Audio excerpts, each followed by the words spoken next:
Sometimes you just can't tell if you're lucky or unlucky. It was a Saturday morning. I had backed out of my driveway and was just heading to the mega mall to buy some parts to fix the tub in our bathroom when I realized I had a flat tire. And I'd only gone about 30 meters, no more. I had to get out of the car and go home to get a hydraulic jack. On the way to the kitchen, I heard Dora talking to someone on the phone. "Don't worry, he won't be a problem." The jingling of my keys on the counter let her know I was back. In a muffled voice, hurriedly, "I gotta go." 3x Soji into the kitchen and I see her turn around, smiling as if nothing had happened. "Hey, honey, you turned around fast."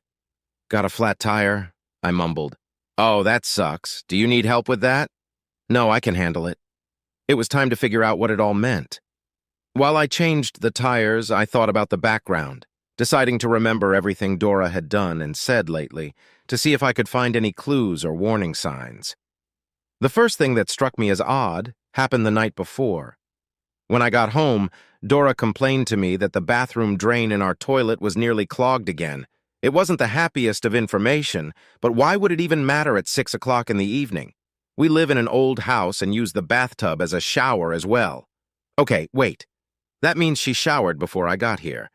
Well, you don't need to read too many stories to put 2 plus 2 together and figure out what that means. So, after changing the tires, I went upstairs to wash my hands. I checked the laundry basket once and found a wet bath towel left over from last night and Dora's panties, still damp from hand washing. My name is Matt. I've been married to Dora for 4 years. We knew each other in high school but hadn't dated at the time. Then one day, after college, we saw each other again, and everything seemed to fall into place. We had an active and healthy sex life before we got married, and it hadn't slowed down much until recently. Come to think of it, the first red flag was when our friends, Jim and Diane, got divorced. I was totally on Jim's side for all the crap he put Diane through during the divorce. Dora, on the other hand, couldn't understand how someone as mild-mannered as me could support such cruel, in her opinion, treatment of a cheating wife. I remembered her clucking, justifying her friend Diana's behavior with the words, maybe it was just sex, and that this little mistake should not lead to such draconian measures. "Look at it this way, Dora," I said to my wife. "Fidelity is like pregnancy. You're either pregnant or you're not. There's no gray area. There are only 2 numbers on the fidelity scale, either 100% or 0. In retrospect, Dora's reaction at the time spoke volumes to me. We recently bought this old fixer-upper. Until major improvements are made, the place won't sell to anyone unless someone else wants to clean it up. I'm generally pretty handy with tools. The only problem is finding enough time to do it all. Now, in light of my recent discoveries, I didn't want to go to the bathroom, but instead I just needed to clear my head and collect my thoughts. I went outside to do some yard work. My indignant mind was seething with anger, but I didn't know what else to do to get more information. Dora was out in the yard, too, crouching nearby, tending to her rose bushes. I had already started pruning the trees when suddenly I heard a shrill screech. Dora was stumbling, trying to get up, and screaming panikedly, "3 me-ya-ya." I smiled. Dora was deathly afraid of snakes. As for me, I find snakes funny, living ropes with eyes and a split tongue. When I got close to her bushes, I saw a pencil-thin garden snake, about 30 centimeters long on the ground. "Kill it! Kill it!" Dora shouted from a safe distance. I lied. "I don't see anyone. Are you sure?" "Hell yes, it was huge. Look closely." While Dora was looking out the door, I picked up a half-meter-long twig from the ground and threw it in her direction. "Is that her?" A deafening shriek and the sound of the door slamming shut was all I heard. Dora had locked all the doors leading into the house, so I had to apologize for throwing the snake at her for a long time before I was allowed in. "I need to lie down," she moaned. "You know I hate snakes. It wasn't funny at all to throw it at me." As soon as Dora went upstairs, I turned on her cell phone and wrote down the phone numbers she'd called recently. 3 Aundo. I checked her recent travel history on online maps to see what routes she'd made inquiries on. Yesterday, for example, at 2:30 p.m., Dora visited a coffee bar. Putting the puzzle together wasn't that hard. Too many calls to Jacob Sater, her co-worker, for it to be a coincidence. There weren't too many people in our fair city with a name like that, and one of them, I'm guessing, is this fruit that lives about 4 miles from our house. Well, I decided to go for a drive and have a look around. Turns out the coffee bar is almost right next to the motel. Bam! One down, one to go. I carefully parked a few houses away from Jacob's house and watched him. There were a couple of kids playing in the front yard, and a pretty lady would occasionally peek out the window and chat with them. I assumed that the man who soon came out of the house was Jacob. A minute later, he got into a car parked at the house and drove away. I emerged from my ambush, folder in hand, and knocked on the front door. "Yes, can I help you?" The pretty lady owner had a nice voice, too. "Yes, ma'am, I'm updating the census information. Are you Mrs. Sater?" I asked in a businesslike manner. "Yes, I am." I opened the folder and made a note in my papers. "I'm sorry, I don't have your name. You have 2 children, don't you? How old are they?" "My name is Julie. My children are 5 and 7, she replied. Nodding and deep in thought, I scribbled some more. "And you're still married to Jacob Sater?" "Yes," she answered easily. Julie confirmed that Jacob was a manager at the same firm where I knew Dora worked. "Well, thank you. That's all I needed. Have a good day." I smiled as I slammed my folder shut and left the Sater's house. Julie, like me until recently, was apparently completely unaware of what her asshole husband and my whore wife were up to. By this time next week, things would be very different. I rejected Dora's attempts at sex on various pretexts, and she didn't seem to mind my lack of interest. At the same time, I tried to keep to my routine as much as I could. I had to use a disposable telephone to prepare my plan. I wanted to be absolutely sure that what I had so far only suspected had really happened. It would be more than embarrassing to burn the earth on the basis of erroneous assumptions. On Friday, I took the day off and followed Dora to her work. Setting myself up for a long wait, I spent the morning reading erotic stories about cheating wives on my cell phone. For some strange reason, stories in this genre have become my favorite at the moment. Around 2:30 p.m., Dora walked down to her car and pulled out of the parking lot. Following her, I kept a decent distance, almost certain that the road would soon lead us both to a familiar coffee bar. And indeed, after parking the Parrot, Dora headed straight for the motel stairs. I parked my car so I had a view of those stairs. A minute later, Jacob joined Dora, and the two of them went up to the second floor, where Jacob opened the room with his key. Now I saw everything I needed to see. I dialed my friend Alex's number, letting him know I was headed his way, and then started the engine and drove off. When I got home, Dora was surprised to find me there, sprawled out on the couch watching TV. I had no doubt she'd want to shower as soon as possible. "Matt, what are you doing home so early?" Lingering in the living room aisle, she asked a little worriedly. "I had some urgent business to attend to, so I took the afternoon off. I see you took the afternoon off too, didn't you?" As if nothing had happened, I asked her a counter-question in a steady voice. I wondered what she'd come up with as an excuse.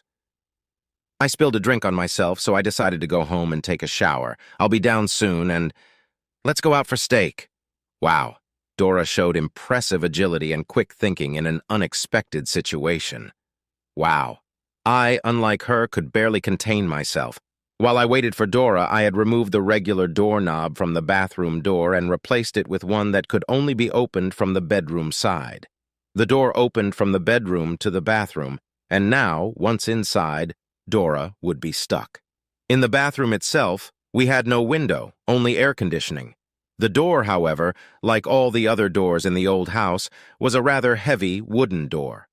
After a while, I tiptoed up the stairs and heard the bathroom door click shut. I pulled its handle from the outside to make sure it was locked. A few seconds later, there was a hysterical shriek. Dora was pounding on the door, but the pounding wasn't as loud as her panicked screams. I turned on the radio next to the bed and turned up the volume to drown out the screams. You see, I had borrowed 2 very large snakes, yellow anacondas, from my herpetologist friend Alex. They were each about 2.5 meters long and about the girth of my hand. They were too big to slip under the door, so I put them in the tub and pulled back the curtain. Anacondas aren't poisonous, but when they get really hungry, they can attack. Alex feeds them well, so it'll be a few weeks before they're any more dangerous. "Matt, let me out, Matt, please let me out." The screams from the bathroom continued. "Maybe Jacob can help you. What's his number?" I went to the door and asked loudly, "Oh, oh God, I'm sorry, Matt. It was just sex. I love you. Please let me out." Followed by a squeal and a new round of screaming. Maybe the snakes were getting a little friendlier to Dora. Then I heard a terrible crashing sound. "Matt, fuck you. Open the door." "Honey, it's just snakes," I said reassuringly from behind the door. "But be careful. They're attracted to human fluids," I said in a slightly concerned tone of voice at the nonsense I'd just made up. "Oh, no, no." And then more rumbling noises. I think she's throwing whatever she can get her hands on at the scary, rustling snakes. "Honey, try not to fall asleep in there because that's when they eat and reproduce." I continued to spout nonsense. I heard sobbing from inside. "Matt, open the door. I'm sorry. Open the fucking door." "Calm down, honey. You better turn off the lights." Just in case, I added a few freshly invented facts. "They get aggressive in bright light. I'll come check on you in a few hours." For the next few hours, amidst the hysterical sobbing, the rumbling sounds of something crashing were heard now and then. Then suddenly, there was a loud thud. Dora must have fallen off the toilet or sink, for her screaming voice changed radically, ringing with panic and ultrasonic terror. "Matt, help me! Help me! Get off me! Get off me! Dora, just try not to frighten them," I cut in as she drew in air for another scream. "Otherwise, they'll panic and try to crawl into the dark, warm, and damp holes." I spouted some more nonsense. All this noise and rumbling made it too disturbing to sleep in the bedroom, so I moved to the living room and slept on the couch. In the morning, after brewing a cup of coffee, I climbed the stairs to see what the forecast was for today. "How are you doing, darling?" I asked through the locked door and listened. I couldn't hear the old bedlam, only grunts and whimpers from inside. Perhaps it was the lack of adequate sleep. I'd have to stop by again at lunchtime and check it out. I spent the morning going through my email and looking at new car offers. Then Dora's friend showed up on the doorstep, picking her up to go somewhere together. "Hadn't she called you?" I wondered. "I'm sorry about that. She didn't sleep well last night, and she's not feeling well at all. She's been acting kind of weird." "I'll tell her you stopped by." Every once in a while, I'd hear rumbling and screaming. She must have gotten a little hungry by now, too. "Did you finish your shower in there yet?" I knocked on the bathroom door. "I'm going out for a while to enjoy a nice juicy steak. Bring anything back from there for you?" In a very weak voice. "Please open the door. Please. I don't have the energy to apologize anymore. What do you want? Well, please open the door." "Watch them closely when they intertwine. It's a sign that they are getting aroused. You better not be near them if that happens," I warned her as another idea popped into my head. "Open the door, damn it!" An anguished ultrasonic shriek threw me off the tub, followed by more hysterical sobbing and screaming. I had more things to do today that were waiting to be done. The lawn needed mowing, by the way. I paced vigorously in front of the house as I tackled this important and necessary process. Then I watched television all day. After the broadcast of the golf tournament ended, I checked back in to see how the celebration of love and oneness with the fauna world was going. I knocked on the door, hammering Morse code on the wood. "How are you and your lovers doing, dear?" "Her. They're on me. Get away, help me." Apparently Dora had dozed off after all, and her yellow lovers took their chance and snuggled up to her, wrapping their temporary housemate in their loving embrace. "I will leave you and your lovers alone. I'll be back in the morning to wish you sweet dreams, dear." "Matt, open this door now." What a bossy little thing. Well, I guess I'll leave it in timeout for a while longer. The crying and screaming continued at random times throughout the night. I slept in the distance again, on the now familiar living room couch. With my steaming morning coffee in my hand, I climbed the stairs again and put my ear close to the wood paneling. Not a sound could be heard from inside. Maybe she had managed to get some rest after all. I cautiously opened the door. Dora lay passed out, wedged between the wall and the toilet. The bathroom was chaotic and a complete mess. I put the two snakes into the canvas bags Alex had provided me. It only took a few minutes to put the regular doorknob back on. I used my phone to take a video of a ragged Dora sleeping in the toilet bowl's embrace and document the damage she had done during her confinement. I then called 911 and informed them that my wife had lost her mind. I had thoughtfully stashed the canvas bags of anacondas in the trunk of my car. When the patrol car arrived, I told them how Dora had first locked herself in the bathroom and then started trashing it. I didn't know if she was stoned or abusing drugs, but she was screaming something unintelligible and raving about the snakes around her. Yes, she was acting completely paranoid, like she was crazy. Of course, I agree with you officers. She definitely needs some psychiatric help, and I'm willing to sign all the necessary paperwork for my wife to get it. When they tried to move Dora out of the way, she started kicking and screaming, "Snakes! Get away from me!" and swung her arms wildly at the cops. It took the efforts of 2 burly officers to subdue her. As they took a collapsed Dora outside, they informed me that they would be taking her to the hospital for further observation. Before leaving, the cops took pictures of the upside-down bathroom, checked the lock on the door, jerked the knob back and forth, and searched for snakes without success. On the way to the hospital, I stopped by Alex's house. Both snakes, in my opinion, were not hurt in the slightest and seemed even quite squirmy after their adventures. I promised to treat Alex to a big steak for dinner. I think I deserved at least an Oscar nomination for supporting actor for my performance in the hospital. I couldn't have gotten more sympathy from the nurses and doctors. They assured me that my wife's case, although unusual, happens several times a year. I peered through the window inside the room and saw that the orderlies had Dora securely encased in a straitjacket. The sedatives should help her regain her composure over time. The doctors have convinced me to agree to keep her in observation for at least a week. I don't think it'll reflect well on her resume. The report that came back a week later wasn't too encouraging for Dora. Every time someone or something near her moved, she pounced on it and screamed. The patient also kept ranting about how I had locked her in a bathtub with snakes to punish her for her cheating. Her cheating? How?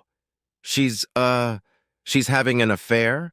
I continued, to the best of my ability, to play my best husband-caught-off-guard role. With someone she works with named Jacob, they told me. Shit, I need to sit down. I don't feel so good. So you think it's guilt that's got her off the rails? The brain is a very complex thing. It's hard to say what caused her to snap. They sympathetically handed me a glass of water. There were no snakes in there, so what's going to happen to her now? I asked her attending doctor. We have drawn up the necessary paperwork to keep your wife under observation for another 2 weeks, he replied. I called my lawyer and asked him to start divorce proceedings.